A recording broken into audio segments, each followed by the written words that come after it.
பெரியவா சரணம். இன்னைக்கு மே 26 பெரியவா இங்கே இருக்கா. இன்னைக்கு தலைப்பு இறை நினைவு.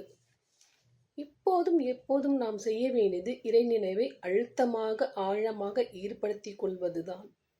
இதுவரை இல்லாவிட்டாலும் இந்த கணத்திலிருந்தாவது ஏற்படுத்தி கொள்ள வேண்டும். இவ்வாறு வாழ்நாள் முழுவதும் வெளியில் எத்தனை வேலைகள் செய்து கொண்டிருந்தாலும் உள்ளூர ஒரு இழை பரமாத்மாவிடமே சித்தம், அதாவது மனம் ஒட்டி கொண்டிருந்தால்தான் இறுதி காலத்தில் கண்ணா பின்னா நினைவுகள் வராமல் அவன் நினைவு மட்டுமே. கீதையில் ஸ்ரீகிருஷ்ணன் மாம் ஏவ, அதாவது என்னை மட்டுமே என்று சொன்னது போல அவன் நினைவு மட்டுமே இருந்து கொண்டிருக்கும்.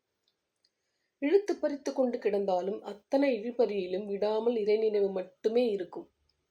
அல்லது அனாயசமாக மரணிக்க நேர்ந்தாலும் அவனையே நினைக்க தோன்றி அந்த ஒரு சில கணங்களானாலும் அதிலேயே ஒருமைப்பட்டு முழுகிவிட முடியும்.